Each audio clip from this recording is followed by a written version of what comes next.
নমস্কার বন্ধুরা, আমাদের প্রধানমন্ত্রী গত 22শে আগস্ট এখানে মেট্রো রেল উদ্বোধন করতে গিয়ে বললেন যে আপনারা বিজেপিকে নিয়ে আসুন, এখানে ইভি কারখানা হোক, এটা আমি চাই।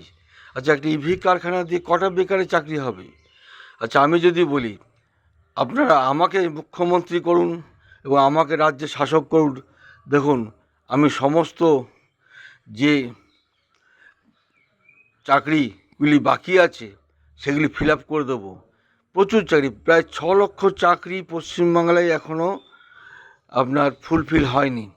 সেটি যদি উনি করতেন, সারা ভারতবর্ষে রেলে, ব্যাংকে, সমস্ত জায়গায় যেভাবে চাকরিগুলি ফিল আপ করা হচ্ছে না, সেটা না করে উনি বলছেন আমাকে নিয়ে আসুন, বিজেপিকে নিয়ে আসুন, তারপরে ফিল আপ করবো।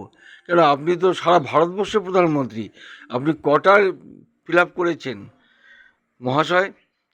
আপনি তো সমস্ত জায়গায় ভ্যাকান্সিগুলি খালি রেখে দিয়েছেন, সেই ভ্যাকান্সিগুলিকে ফিল আপ করুন। দেখুন, 2 কোটি লোকের বছরে চাকরি না হোক, অন্তত এই 11 বছরে 2 কোটি লোকের চাকরি দিতে পারতেন, তাহলে তো ভারতবর্ষ অনেকটা এগিয়ে যেত।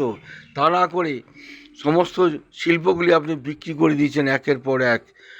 আচ্ছা, আমি যদি প্রধানমন্ত্রী হতাম, আমি প্রথমেই সমস্ত ভ্যাকেন্সিগুলিকে ফিল আপ করতাম, কিন্তু আপনি সেটা করেননি।